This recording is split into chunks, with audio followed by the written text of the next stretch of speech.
क्या बॉल्डनेस का एक बड़ा रीजन मेडिसिन भी हो सकती हैं? क्या आपने भी कभी फील किया है कि बालों का चला जाना अपनी आइडेंटिटी का एक हिस्सा खोना जैसा लगता है? अगर हाँ, तो आज की जर्नी आपके लिए एक नई होप और इंस्पिरेशन बन सकती है।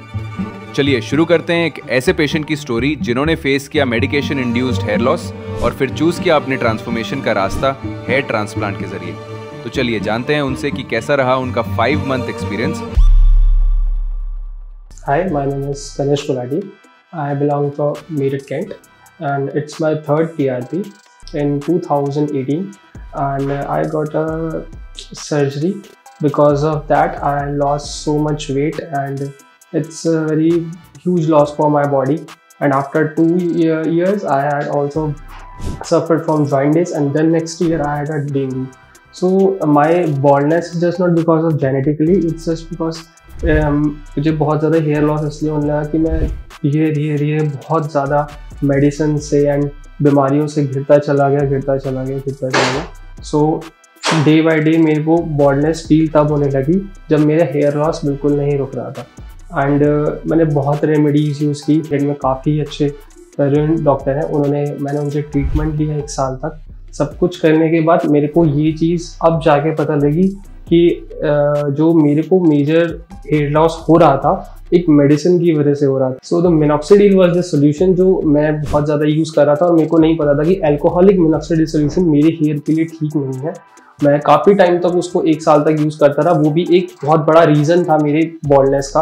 काफ़ी बाल गिरते रहे। मैंने बहुत रेमेडीज यूज़ की, ऑनियन ऑयल लगाना या ऐसा घर में ही हल्दी का दूध पीना या दही के अंदर हल्दी मिलाना। मैंने बहुत सारी चीज़ें करी, बट वही है कि ये सारी चीज़ें आयुर्वेदिक थी और ये समय लेती हैं, और हमारी जो डेली लाइफस्टाइल होती है वो इतना टाइम नहीं दे पाती। बिकॉज मैं एज अ जॉब पर्सन, मेरे को सुबह उठना पड़ता है, अपनी शिफ्ट्स के लिए जाना पड़ता है। सैटरडे संडे ही 2 दिन होते हैं जिसमें हम ये सब कर रहे होते हैं और हमें रेस्ट भी करना होता है, तो ये सब पॉसिबल नहीं था। एट दी एंड मेरे पास यही एक ऑप्शन था कि मैं कुछ ऐसा करूं जो डॉक्टर से रिकमेंडेड हो। तो मैंने फर्स्ट वीडियो हेयर ट्रांसप्लांट की ऐसे शॉर्ट्स में देखी थी यूट्यूब में। वहाँ से मैंने इस चीज़ को सर्च किया कि ये कैसा, मतलब एथिकल है, बॉडी के लिए ठीक है कि नहीं, और ये क्या प्रोसीजर है।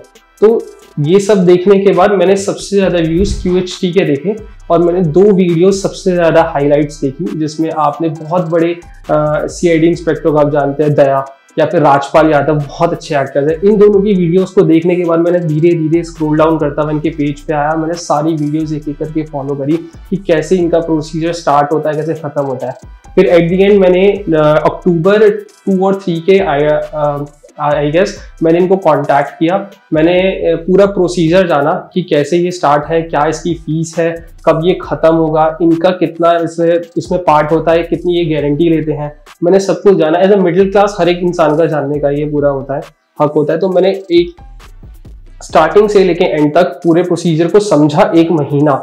और ऐसा ही नहीं, मैंने अपनी दिल की तसल्ली के लिए मैंने अपने आसपास के एरिया में भी मैंने इस चीज़ को कंपेयर किया कि क्या ये चीज़ें हो रही हैं वो ठीक है कि नहीं। कुछ अपने फैमिली डॉक्टर्स ने पूछा, और जब मैंने पूरी दिल की तसल्ली हो गई, फिर नवंबर में मैंने एक फर्स्ट पेमेंट करी जो मेरी उसके लिए था, मतलब एडवांस पेमेंट। तो उसके बाद मेरी जो सर्जरी थी वो 3 जन को स्टार्ट हुई, और मुझे 1.5 दिन की सर्जरी थी। हाफ डे मेरा स्टार्टिंग में 3 जन को ऐसा था कि मेरे बाल मतलब होल्स करने थे, पंचिंग करना था, तो आधा दिन उसमें चला गया। और नेक्स्ट डे मेरे को सुबह 7 बजे बुलाया गया, और 7 बजे से लेके शाम के 5-6 बजे तक मैं OT में था। मैं जागा हुआ था। काफ़ी अच्छा इन्होंने केयर किया। उस दौरान मेरे को ये भी बहुत अच्छे से पता लगा कि कितना अच्छा ट्रीटमेंट है। काफ़ी अच्छे डॉक्टर्स हैं। हर 15 मिनट में वो डॉक्टर्स मेरे को पूछ रहे थे कि एवरीथिंग इज ऑल राइट, कोई प्रॉब्लम तो नहीं है, या फिर सर्जरी में कोई दिक्कत तो नहीं हो रही है। जब ये सारा प्रोसीजर हो रहा था तो मेरे को काफ़ी घबराहट थी, पेन था, but it's a part of a procedure. तो होता है ना कि मतलब आपको थोड़ा बहुत तो कुछ अब करने के लिए दर्द तो सहना पड़ेगा। तो ठीक है, वो एक प्रोसीजर का पार्ट था, बट उसमें मेरे को रिलैक्सेशन ये था कि हर वक्त मेरे आसपास एक नर्स या एक अटेंडेंट था जो मेरे को बता रहा था कि सर आपको परेशान होने की जरूरत नहीं है, जहाँ पे भी ऐसा लगे कि कुछ प्रॉब्लम है हम आपको पूरा सर्जरी को वहीं रोक देंगे। तो बहुत फ्रीक्वेंटली वो सारी चीज़ें हुई। एक चीज़ मुझे बहुत अच्छी लगी, स्टार्टिंग के 3 मंथ बहुत अच्छा फॉलोअप लिया गया, जो मैं अभी भी अप्रिशिएट रियलिटी करता हूँ कि फरवरी में जब मेरी फर्स्ट PRP हुई, फरवरी से लेके अप्रैल तक मेरे को रोज रेगुलर कॉल्स आते थे कि सर आपकी PRP हो गई है, आपका कैसा चल रहा है। रेगुलर फॉलोअप से मेरा मतलब ये भी है कि हर 2 हफ्ते में मेरे को अपने सर की फोटो खींच के भेजनी पड़ती थी कि हाँ अभी मेरा इतना है, अभी इतना है। फर्स्ट जब मेरा PRP हो गई थी फरवरी में, तो उसमें भी पूरा एक मेडिकल प्रोसीजर होता है जिसमें वो मेडिसिन प्रोवाइड करते हैं, बताते हैं कब आपको किस टाइम तक मेडिसिन लेनी है, कब आपको लगाना है, कुछ चेंजेस तो नहीं आ रहे, कोई डैंड्रफ तो नहीं है। यहाँ पे मैंने स्टार्टिंग में एक चीज पॉइंट आउट की थी कि मिनॉक्सिडिल एक सोल्यूशन है जो मेरे को एल्कोहलिक स्टार्टिंग में भी बहुत ज्यादा प्रॉब्लम कर रहा था। मैंने फरवरी स्टार्टिंग में फर्स्ट PRP में मैंने इस चीज को फिर से उठाया और बोला कि सर मैंने इस बार सर्जरी के लिए पेमेंट किया और मेरे को फिर वही इश्यूज आ रहे हैं। तो अच्छे से मेरी बात को सुना, मेरी एक वीडियो सेशन हुआ एक डॉक्टर के साथ, उन्होंने मेरी पूरी मेडिकल हिस्ट्री जानने के बाद प्लस ये जानने के बाद कि मेरे को क्या प्रिस्क्राइब किया गया है, उन्होंने पर्टिकुलरली इस चीज को पकड़ा और बोला कि आपको मिनॉक्सिडिल सॉल्यूशन अल्कोहलिक फ्री लगाना चाहिए। और वो दिन से लेके अब तक एक भी बार मेरे को डैंड्रफ नहीं है, कोई इचीनेस नहीं है, और वो मिनॉक्सिडिल सॉल्यूशन जो मैं अल्कोहलिक पिला रहा हूँ वो बहुत बेस्ट है। तो इन केस अगर आपको भी ऐसा लगता है कि आपको बहुत डैंड्रफ हो रही है तो आप डॉक्टर को भी ये चीज पूछ सकते हैं कि क्या मेरी बॉडी और मेरे हेड के लिए अल्कोहलिक सही है कि नहीं। और उसके बाद फिर मेरे को यही प्रोसीजर रहता था कि हर 45 डेज में मेरे को PRP के लिए आना पड़ता था, जो कि बहुत कन्वीनियंट है, कुछ नहीं है, आपको एक कॉल करना है कि आपकी फर्स्ट कॉल में आपको उठा लेंगे, इन केस बिजी है कॉल बैक कर देंगे। उसके बाद आपको बस अपना नाम बताना है, आपकी सर्जरी कब हुई है, और आपको ये पूछेंगे कि आपकी PRP कब हुई है, कौन सी PRP है, आपको ये डिटेल्स देनी है, आपकी वो फर्स्ट PRP बुक कर देंगे और जिस दिन आपकी PRP आपको चले जाना और अपनी PRP के लिए आ जाना। PRP कुछ बहुत बड़ा प्रोसीजर नहीं है, इसमें बेसिकली क्या है कि आप ही के बॉडी से एक यूनिट ब्लड लिया जाता है और उसमें से ना ब्लड काउंट्स को हटा के PRP सॉल्यूशन उसे तैयार किया जाता है आपके सर में इंजेक्ट करने के लिए। ये मेरी थर्ड PRP है और अभी मेरी 2 PRP रह रही हैं और अभी टचवुड मेरा प्रोसीजर अब तक ठीक चल रहा है, लेकिन कुछ चीजों का आपको बहुत अच्छे से ध्यान करना होगा। जैसे मैं अल्कोहल और सिगरेट नहीं लेता, बट इस चीज का बिल्कुल ध्यान रखना कि आप बिल्कुल मत लेना, रिकमेंडेड नहीं हो। अगर आपने इतना पैसा खर्च किया बट तो आपको नहीं लेना चाहिए, ये सब बेस्ट है। और डाइट पे थोड़ा ध्यान दीजिए क्योंकि अब आप इतना पैसा लगाएंगे तो डाइट पे तो ध्यान देना पड़ेगा। इससे बेस्ट है जिम विम ज्वाइन कीजिए, बट कुछ भी कीजिए डाइट कंट्रोल रखिए, क्योंकि आप भी जानते हैं कि आप एक वर्किंग पर्सन है और वर्किंग पर्सन के लिए इतना पैसा खर्च करके सब करने के बाद भी कुछ फायदा नहीं होगा। तो अभी तक का मेरा एक्सपीरियंस बहुत अच्छा रहा। So there was a question based by someone that कि जब मेरा हेयर फॉल स्टार्ट हो रहा था तो मैंने क्या चेंजेस फेस किए। सो बहुत कॉमन चीज हम फेस करते हैं, हम ना अच्छे से कपड़े ड्रेसअप नहीं कर पाते। क्यों? क्योंकि हम कैप पहनना शुरू कर देते हैं। हमारे में ना सबसे ज्यादा ये एक कमी आ जाती है कि हमें ना कैप पहनने की बहुत आदत हो जाती है, क्योंकि लगता है कैप ब्लैक कलर की है तो वो हर ड्रेस कोड के साथ चलेगी। इसमें क्या होता है, हम फॉर्मल्स नहीं पहन सकते, हम कोई भी बहुत एक अच्छा मतलब ट्रेडिशनल है वो नहीं पहन सकते, हम हमेशा कैप पहन के रखते हैं। लेकिन ये सबसे मेजर सेटबैक है कि आपको कैप कभी नहीं पहननी चाहिए। कैप पहनने से क्या होता है, हेयर्स को ऑक्सीजन नहीं मिलती, बहुत ज्यादा स्वेट आपके सर के अंदर कलेक्ट हो जाता है, बहुत जल्दी आपके बाल खराब होने लगते हैं और जो रह से बाल होते हैं वो भी डैमेज हो जाते हैं। तो मैंने भी ये गलती करी है, नो डाउट। मैं बहुत ज्यादा कैप पहनने लगा था, बट मेरे फादर मुझे इस चीज के लिए बहुत रिस्ट्रिक्ट करते हैं, क्योंकि वो एक फार्मासिस्ट है, वो एक डॉक्टर की फैमिली से बिलोंग करते हैं, तो उनको ये चीज पता थी। मैं बहुत ज्यादा डांट खाता था इस चीज के लिए कि कैप नहीं पहननी है। बट एवर दी केस, अच्छे नहीं दिख रहे हो नो डाउट, बट कैप नहीं पहननी है। तो मैं कहीं ना कहीं उस चीज को छुपा के पहन लेता था। बट मैं अपने एक्सपीरियंस से कहूंगा कि आपको कैप बिल्कुल नहीं पहननी है। ठीक है, बाल कम है, अपने ड्रेसिंग सेंस को थोड़ा चेंज करो, कॉन्फिडेंस कम रहता है तो कम थोड़ा लोगों से इंटरेक्ट करो या फिर शांत रहो, लेकिन कैप पहनना इज नॉट अ सॉल्यूशन। अगर आप कैप पहनोगे तो आपकी और बाल जो है वो डैमेज हो जाएंगे। लेकिन जब मैंने QHT में आया, मैंने अपना ट्रांसप्लांट वगैरह कराया, तो इसमें मेरे को काफी चेंजेस मिले। फर्स्ट एक क्वेश्चन और किसी ने पूछा था मेरे से कि कैसे मतलब आपको रीग्रोथ कितनी जल्दी हो जाती है, आपका जो बैक का जो एरिया होता है जहां से बालों को प्लग किया जाता है। सो मैं ये नहीं कहूंगा कि 1 महीने में ही जादू हो जाता है, इट टेक्स टाइम, बहुत स्लो प्रोसीजर है।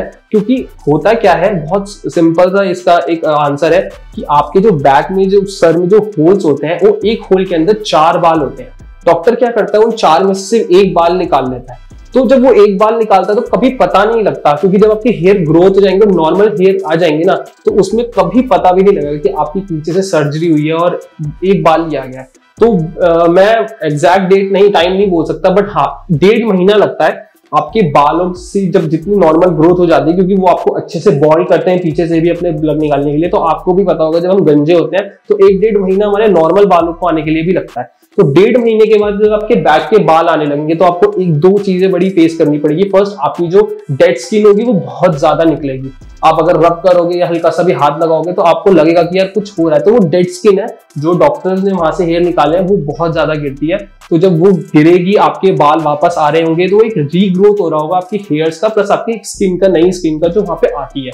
तो उसके लिए बिल्कुल भी परेशान होने की जरूरत नहीं। 1.5 महीने का प्रोसीजर है। जब आप अपनी फर्स्ट पीआरपी करा लोगे फरवरी में, मान लीजिए आपने किसी भी, वैसे मैंने जनवरी में कराया था, मेरी फर्स्ट पीआरपी फरवरी में हुई थी, तो फरवरी एंड तक यानी 25 या 28 फेब तक आपको लगेगा कि हाँ मेरे पीछे बाल आ रहे हैं, और आपको पता लगेगा कि हाँ पहले से काफी बाल आ चुके हैं, और एक नॉर्मल सा लगेगा भी नहीं कि आपको कि आपने पीछे से बाल निकाले हैं कुछ है। फ्रंटल की बात नहीं कर रहा हूँ, जहां पे आपने ट्रांसप्लांट करवाया उसमें टाइम लगता है, मेरे को भी लगेगा, अभी भी स्टिल मैं प्रोसीजर में हूँ, लेकिन जो बैक का एरिया होता है जहां से बाल निकाले जाते हैं वो कवर अप हो जाता है।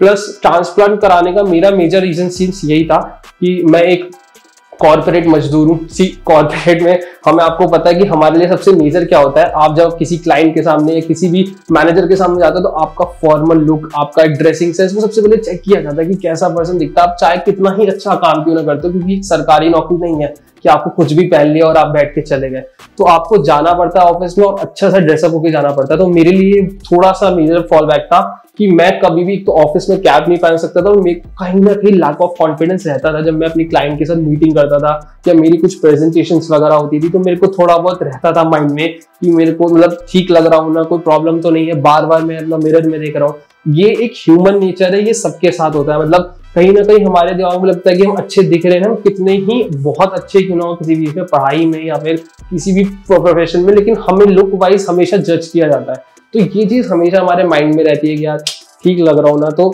इस वजह से मैंने ये चीज चूज करी, क्योंकि मेरा भी यही प्रॉब्लम था कि मेरे को कहीं ना फेस करने में प्रॉब्लम हो रही थी, और यार 25 साल हो गए थे, आगे शादी भी करनी है, तो ये चीज भी थी। अब वो ना बहुत लोगों के पास पैसा होता है, वो कर लेते हैं शादी, कौन को कि अपने लुक वाइज, मेरे पास इतना नहीं था, तो मेरे को थोड़ा अपना लुक को भी मेंटेन करना था। तो ये भी मेरा एक मेजर रीजन था कि मेरे को ट्रांसप्लांट करवाना था, और मेरे लिए बहुत अच्छा, मेरा अब तक का बेस्ट डिसीजन था कि मैंने करवाया।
बहुत मेजर चीज बताना चाहूंगा, आप QHT यूज करें या whatever clinic you use, after surgery there is a bandage जो आपके फोरहेड पे लगाई जाती है। ऑलवेज रिमेंबर कि उस बैंडेज को नहीं हटाना चाहिए until and unless you get a call from a doctor और फ्रॉम अ सपोर्ट। जब तक आपको कॉल करके बोला ना जाए कि उसको बैंडेज को रिमूव करना है, उसको नहीं रिमूव करना चाहिए। द रीजन इज जब वो बैंडेज लगाई जाती है, it's because there was a swelling on your forehead, क्योंकि अब आपके इम्प्लांट्स हुए हैं। तो जब इम्प्लांट्स होते हैं, आपको भी पता है कि आपको कोई चीज चुभती है तो हल्का सा स्वेलिंग आती है, और आपको बहुत सारे, वो डिपेंड करता है कि आपको 3000 ग्राफ्ट्स लगे हैं या 3500 ग्राफ्ट्स लगे, तो उसमें एक स्वेलिंग आती है सर में हल्का सा, वो नॉर्मल चीज है, it's not a big reason, मतलब बहुत बड़ी चीज नहीं है वो। तो उसके लिए आपको एक फोरहेड पे हमेशा एक बैंडेज लगाई जाती है, वो आपको कभी रिमूव नहीं चाहिए until and unless आपका डॉक्टर आपको रिकमेंड करे या फिर आपको टाइम के बाद। और उसमें मैंने इस चीज में मैं ये चीज ऐड करूंगा कि मैंने मतलब वो गलती करी, मैंने वो बैंडेज रिमूव कर दी थी तो हल्की सी स्वेलिंग नीचे आ गई थी, बट फिर मैंने डॉक्टर को कंसर्न करा और जल्द से जल्द उन्होंने मेरे को बोला कि वो बैंडेज लगाओ और ये मेडिसिन हम आपको दे रहे हैं, आपको ये मेडिसिन टाइम टू टाइम खाने से वो स्वेलिंग फैल ना जाए। एज कम्पेयर टू अब आप ये चीज देखें कि आपको कितनी एलर्जी होती है, कुछ ऐसा कुछ नहीं होता, मतलब ये नॉर्मल सी चीज है कि कोई मेजर सर्जरी वगैरह कुछ नहीं है, नॉर्मल आपकी जिसे कहते हैं आर्टिफिशियल सर्जरी में आता है। तो इसमें आपको कोई एलर्जीज नहीं हो सकती, और उसके लिए भी डॉक्टर आपको सर्जरी से पहले 15 और 10 टेस्ट देते हैं। वो टेस्ट आपको कराने होते हैं जो मैंडेटरी होते हैं। उन दो टेस्ट में आपको पता लगता है कि आपको किसी चीज से एलर्जी तो नहीं है, कोई प्रॉब्लम तो नहीं है, आपका शुगर, आपकी बीपी सब कुछ नॉर्मल है ना। ये सर्जरी से पहले आपको करवाया जाता है टेस्ट, और ये डिपेंड करता है कि वो टेस्ट आपको करने हैं या आप डॉक्टर के पास क्लिनिक पे जाके करवाओगे। ये मैं आपको इन जनरल बोल रहा हूँ, एक कंपैरिजन में नहीं कर रहा। अब मैं आपको ये चीज बताऊंगा कि मैंने QHT की चुना क्योंकि यही चीज मैंने जब किसी दूसरी क्लिनिक से पूछी थी तो उन्होंने मेरे को ये बोला कि नहीं, आपको हमारे पास आना पड़ेगा, पहले वो टेस्ट कराने पड़ेंगे, फिर हमें पता लगेगा कि आपकी सर्जरी कब होगी, जो मेरे लिए थोड़ा सा हेक्टिक था। अभी QHT ने मुझे ऑप्शन दिया कि नहीं, आप अपना घर पे ही टेस्ट करा लीजिए किसी भी बढ़िया सी लैब से और आप हमें रिपोर्ट सेंड कर दीजिए, उन रिपोर्ट के बिहाफ पे हम आपको बता देंगे कि आप एलिजिबल हो कि नहीं। बट दूसरे क्लिनिक्स मेरे को ये चीज नहीं दे रहे थे। एंड रही बात टेक्नोलॉजी की, तो QHT जो बेसिकली जो नाम है, ये एक टेक्नोलॉजी ही है जो QHT यूज करता है, और जो बाकी क्लिनिक्स है वो FLU टेक्निक यूज करते हैं, FUE टेक्निक यूज करते हैं।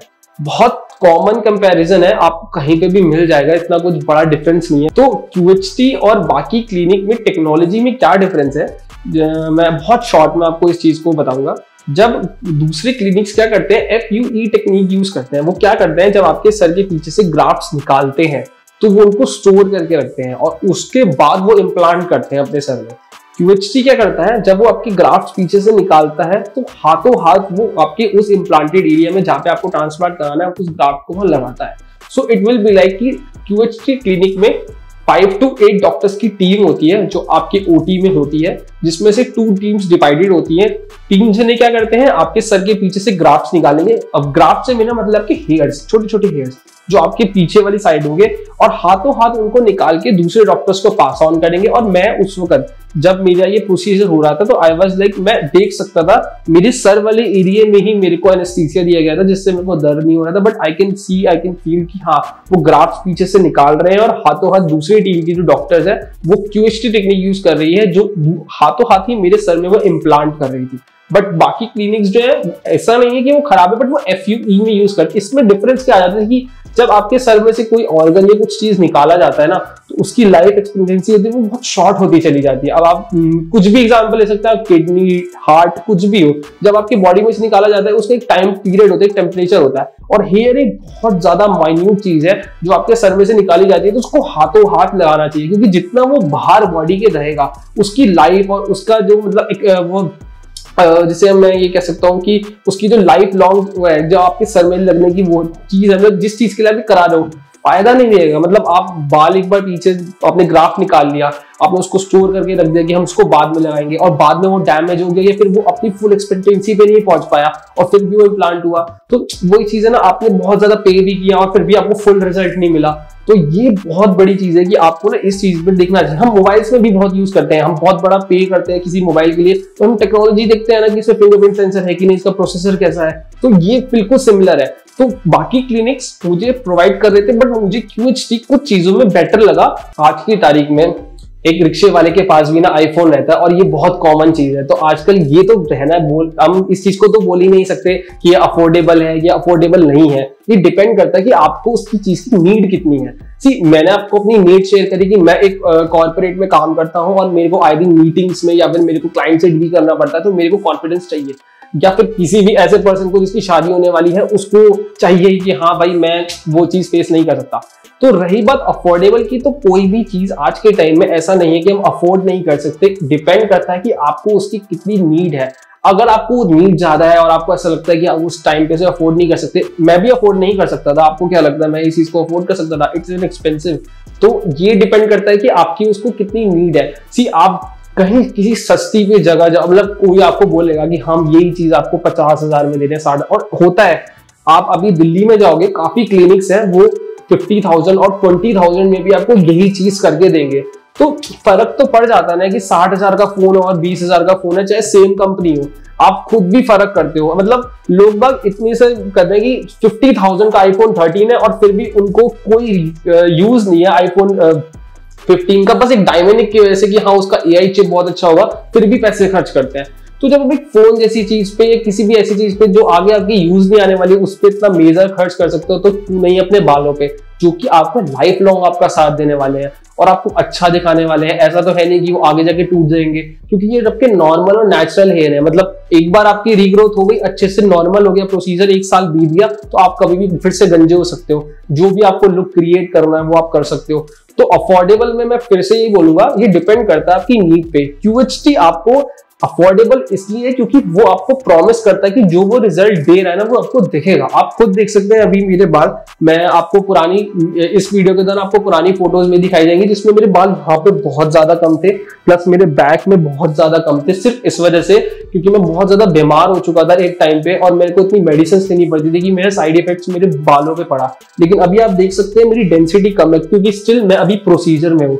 मेरे को अब ये बोला गया कि अराउंड अक्टूबर और नवंबर, जब इस ईयर के अक्टूबर नवंबर में मेरे बालों की डेंसिटी बहुत अच्छी हो जाएगी, और मेरे को लगता भी है हो जाएगी, क्योंकि अब तक जो मैंने ग्रोथ देखी है वो मेरे को बहुत अच्छा लगा। और प्रॉमिस करता हूं, मतलब ऐसा कि मेरे को रिजल्ट्स दिखे हैं। मेरे डैंड्रफ बिल्कुल भी नहीं है। मैंने अब तक देखा कि मेरे को पहले बहुत डैंड्रफ रहती थी और मेरे को अभी बिल्कुल भी डैंड्रफ नहीं है।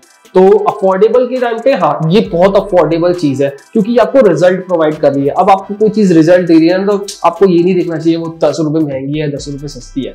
एंड एट लास्ट मैं इस चीज को ऐसे क्लोज करूंगा कि मेरी जर्नी अब तक देखो, इसमें मैं आपको क्या ही बोलूं कि हर चीज की एक पार्ट होता है, जर्नी होती है। मेरे को बहुत अच्छा रहा, मेरे को पता लगा कि कैसे एक नया एक्सपीरियंस रहा कि हाँ ट्रांसप्लांट भी एक ऐसी कोई चीज है जो बालों को लग सकती है। मेरे को पहले नहीं पता था कि मतलब ट्रांसप्लांट भी हो सकता है, पीछे के बाल ऊपर लगाए जा सकते हैं, ये सब तो एक नया एक्सपीरियंस था, जो कि अगर आपको जरूरत है तो आपको जरूर करना चाहिए। और अब तक का मेरे को स्टार्टिंग में मेरे को पेन हुआ, मैं हर एक चीज शेयर करूंगा, ये कोई वीडियो नहीं है कि जिसमें आपको बता रहा हूँ कि QHT बहुत बेस्ट है, ये मेरा एक्सपीरियंस रहा है अब तक का, वो शेयर कर रहा हूँ। तो मेरे को ऐसा टाइम भी था मार्च और अप्रैल में जहाँ पे आपको बहुत ज्यादा हेयर फॉल हुआ। हेयर फॉल इसलिए कि आपको लगेगा कि आपने ट्रांसप्लांट कराया और आपको कुछ पता भी नहीं लग रहा, बहुत हेयर फॉल होता है और आप बहुत ज्यादा पैनिक हो जाते हो। मैं भी पैनिक हुआ था, बट मेरे को बहुत अच्छे से इनके जो सपोर्ट है उन्होंने मेरे को कॉल करके बताया, सर आप बिल्कुल भी डिस्टर्ब मत होइए, बिल्कुल भी स्ट्रेस मत लीजिए। ये चीज मैं आपसे भी शेयर करूंगा कि कभी भी ट्रांसप्लांट कराने के बाद स्ट्रेस नहीं लेना चाहिए अपनी लाइफ में। ठीक है, आप एक कोई भी जॉब करते हैं उसमें काम होता है, बट स्ट्रेस मत लो, क्योंकि कोई फायदा नहीं है। थोड़ा बहुत स्ट्रेस ठीक है, लेकिन आप ज्यादा स्ट्रेस लोगे, सोचिए कि मेरे बाल टूट रहे हैं या ट्रांसप्लांट करा, पैसों में आग लग गई, कुछ नहीं भाई। अब लगा लिया तो प्रोसीजर का वेट करो, धीरे धीरे ही होता है। एक दिन में भी बाल नहीं गायब हुए थे आपके। आपका जो प्रोसीजर था बाल टूटने का, कम से कम 1 साल का प्रोसीजर था। 1 साल के अंदर आप गंजे हुए थे, तो वापस आने के लिए भी तो कम से कम उसको 1 साल दो। तो धीरे धीरे ही मेरे को रिजल्ट मिला, अफोर्डेबल भी लगा मेरे को, रिजल्ट कमिटमेंट था इनका। प्लस अब तक मेरे को सिर्फ 2 महीने ऐसे थे, मार्च एंड अप्रैल, क्योंकि इस ईयर की स्टार्टिंग में मैंने करवाया था, तो मेरे को मार्च और अप्रैल में ऐसा लगा कि काफी हेयर लॉस हो रहा है, कुछ प्रॉब्लम्स आ रही है, मैं चीजें मैनेज नहीं कर पा रहा। कभी कभी ऐसा होता था मैं ऑफिस की वजह से अपनी टाइम पे दवाई खाना भूल जाता था, आगे पीछे हो जाता था। ऐसा कुछ नहीं है, एक दिन भूल गए, स्किप हो गया, कोई नहीं, ऐसा कुछ मेजर नहीं है। बट आप अपनी दवाई खा रहे हो, आपकी लाइफ में कंसिस्टेंसी है मेडिसिन लेने की और लगाने की। प्लस आपको सबसे मेजर चीज जो मैं आपको सबको बोलूंगा, डाइट को थोड़ा कंट्रोल करना। मतलब आप बाहर का थोड़ा स्पाइसी मत खाओ, अवॉइड करो तो ज्यादा बेटर है, क्योंकि जो ऑयली फूड होता है ना वो सबसे ज्यादा आपका कोलेस्ट्रॉल बढ़ाता है और आपकी हेयर लॉस में प्रॉब्लम करता है। अभी आपने ट्रांसप्लांट कराया तो डॉक्टर्स जाने से पहले जब आप यहाँ से जाते हो, आप जब आते हो तो आपसे एक फॉर्म फिल कराते हैं, पूछते हैं कि आप सिगरेट, अल्कोहल या फिर अपनी डाइट कैसी है, और वो आपको यही रिकमेंड करते हैं। और मैं भी यही करूँगा कि डाइट मैं बहुत खाता हूँ, मैं पंजाबी हूँ और हमारे घर में हर वीकेंड में बटर चिकन बाहर का कुछ ना कुछ चलता रहता है। तो एट दी एंड में मैंने बहुत कंट्रोल किया है, सिर्फ इसलिए क्योंकि मैंने ट्रांसप्लांट की तरफ अपना एक कदम बढ़ाया, ये जानने के लिए कि मुझे अपने बाल चाहिए। आप भी जिम जाते हो, फोकस करते हो, हर महीने पैसे देते हो ना, तो फिर जब वो डाइट कंट्रोल करने के लिए जिम जाने के लिए हाँ क्यों नहीं। और बहुत ज्यादा नहीं करना, ऐसा नहीं कह रहा हूँ कि आपको छोड़ देना है, हफ्ते 2 हफ्ते में एक बार चलेगा, लेकिन हाँ थोड़ा कंट्रोल करो, घर के खाने पे ज्यादा फोकस करो। ऐसा कुछ हेल्दी नहीं खाना, बस नॉर्मल रखनी है डाइट को कि आपके बालों पे उस चीज का कोई इफेक्ट ना पड़े। अब तक मेरा तो यही रहा कि मैंने काफी बाहर का कम खाना शुरू कर दिया, जबकि मैं बाहर रहता हूँ, मैंने बहुत कम खाना शुरू कर दिया। घर में ही मैंने मेड लगा रखी है मैंने फ्लैट पे, और वो ही मेरे को घर का खाना बना के देती है, नहीं तो मेरा आए दिन ब्लिंकिट, ज़ोमैटो यही चलता था। बट मैंने उस चीज़ को काफ़ी रोका और मेरे को उससे काफ़ी प्रॉमिसिंग रिजल्ट्स मिले हैं। होप आपको मेरी ये वीडियो काफ़ी हेल्पफुल लगी होगी और आपको इस जर्नी को स्टार्ट करने के लिए आपको मदद करेगी। मैं बहुत ही जल्दी आपको एक नेक्स्ट वीडियो के साथ मिलूंगा, जिसमें आपको मैं बताऊंगा कि मेरे अब तक का ग्रोथ क्या रहा, मेरे अब से लेकर नेक्स्ट PRP तक। अब मेरी नेक्स्ट PRP अराउंड जुलाई के एंड में होगी, तो जुलाई एंड में आपको मिलते हैं और मैं आपको बताता हूँ कि मेरा क्या।